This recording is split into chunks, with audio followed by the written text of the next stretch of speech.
Мен номері 100-ші мектеп жалпы орта мектебінің 8-ші сынып оқушысы Орынбасар Көркем.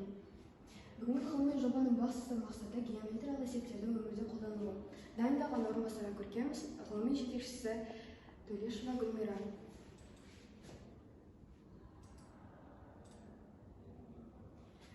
Аннотация.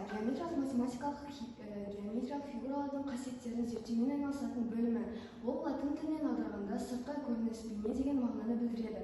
Ол математикалық анализге, механикаға, физикаға, астрономияға, геодезияға, картографияға, тағы да басқа ғылымдарға елеулі ықпал етеді.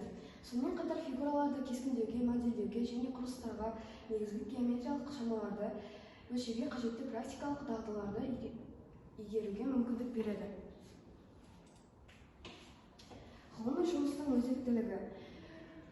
Өскелең ұрпақтың ғылыми ізденістерге, өмір бойы білім алуға деген құштарлығын арттыру, мектепке алған білімдерін әлеуметтік бейімделуге, әртүрлі өмірлік жағдайларда қолдана білу, әрбір шығармашылық тұлға жас ерекшелігіне, қызығушылығына қарамастан шұғыл шешім таба білетіндігін, өз күшіне сенімділігіне, өз бетінше жұмыс істеу құштарлығымен, табандылығымен ерекшеленеді. Күнделікті өмір, геометрия.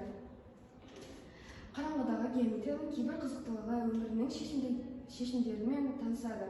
Бұрыштың шамасымен ешбір өлшеусіз таба білу дағдыларына қалыптасады. Ғылыми жұмыстың басты мақсаты қызықты математиканың көптеген аса қызықты жақтарын тану. Геометриямен ашық далада кітапсыз, таблицасыз емін-еркін шұғылдану, геометрияны күнделікті өмірде қолдану. Геометрия бізде нақты аудармасы геожер метр өлшемі, яғни жерді өлшемін деген мағынаны білдіреді. Математиканың кеңістіктегі пішіндер, формалар мен қатынастарды, сондай-ақ оларға ұқсас басқа да қатынастарды зерттейтін сала. Фигуралар кеңістіктегі пішіндер болып есептеледі. Геометрия тұрғысынан сызық, сын емес, шар, домалақ, бейне емес, олардың барлығы да кеңістік пішіндер. Ал кеңістік қатынастар фигуралардың мөлшерін мен олар орналасуын анықтайды. Мысалы, теңдіктер ортақ радиусы 3 см және 5 см шеңберлер қиылыспайды.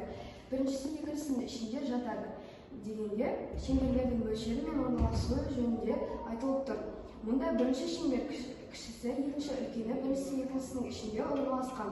Осыған орай кеңістіктер қатынастар үлкен кіші ішінде сыртында сөздері арқылы анықталады.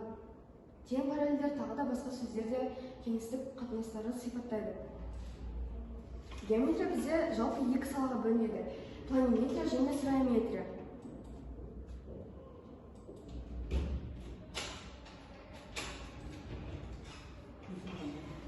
Геометрияны қолдану. Геометрия ерекше ғылым, ол барлық жерде дерлік қолданылады. Астрономия, география, сәулет, өнер, биология және анатомия, фильмдер және музыка. Тағы да басқа геометрия біздің өмірімізде туылғанға дейін және туылғаннан кейін де қолданылады.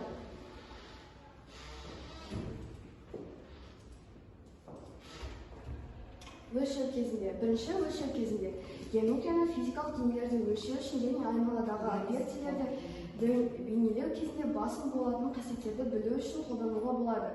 Ол негізінен әртүрлі ғылыми техникалық салалардың өлшемді қасиеттерін білу және анықтау үшін қолданылады. Екінші, білім беруде. Ғарыш туралы позициялар, пішіндер және геометриялық фигуралардың өзектілігі білім беру саласында, әсіресе балалардың білім алу процесінде өте маңызды. Үшінші, өнер. Классикалық дүниеде геометриялық фигуралар мен ұғымдардың қолданған көптеген суретшілер бар. Тіпті геометрия осы туындылардың негізгі компоненті екенін көруге болады. Төртінші, тіл геометрияны басқа адамдармен сөйлесуге, қарым-қатынасқа түсуге өте пайдалы.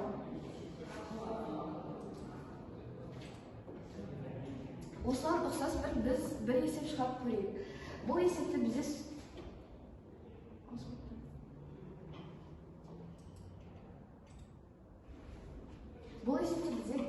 суреттегі үйдің жоспарын пайдаланып, осы үйдің жалпы ауданын анықтаңыз деген.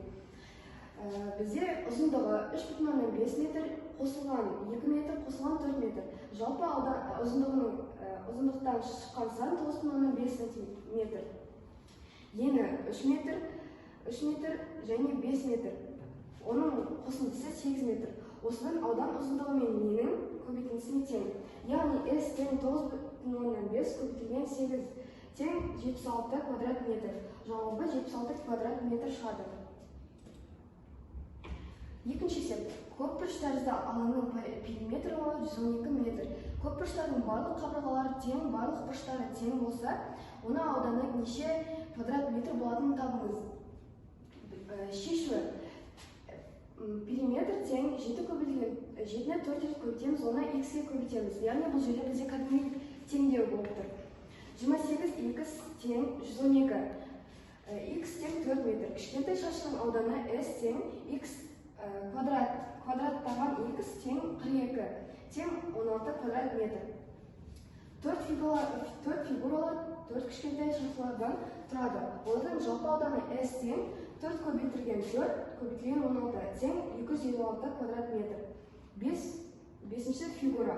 Қабырғасы 4 көбейтілген 3 және тең 12 метр тең шашы, оның ауданы S тең 122 тең 144. S тең 256 қосылған 144 тең 400. Жауабы 400 квадрат метр.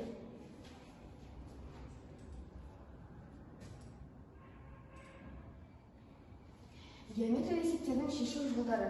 Екі шеңбер сырттай өзара жанасады. Жанасу нүктесі арқылы жүргізілген түзу шеңберлерден бірі екіншісіне 5-тен 12 бөлігіне тең хордалар жасайды. Шеңберлердің центрінен ара қашықтығы 34 см-ге тең. Үлкен шеңберлердің радиусын тап.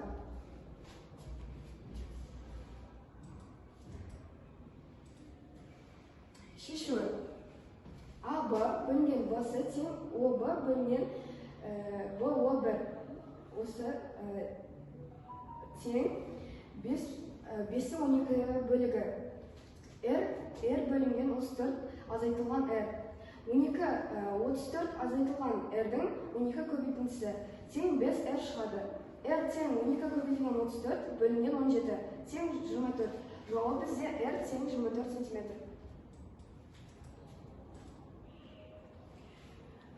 Жалпылама біздің геометрияның қорытындысы. Геометрия бізде сабақ алған уақыттан өмірге өте қолайлы, өте пайдалы екенін түсіндік. Тіпті бізде еденді төсегенде де өлшейміз, биік ғимараттарды да салғанда архитекторлар осы геометрия саласын қолданатынын түсінеміз. Осыған байланысты біз геометрияны өте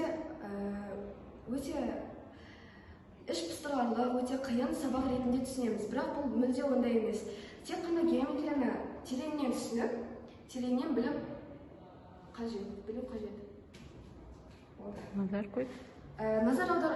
Осы ғылыми жобаға назар аударғандарыңызға өте рахмет. Мен ғылыми жобамды аяқтаймын.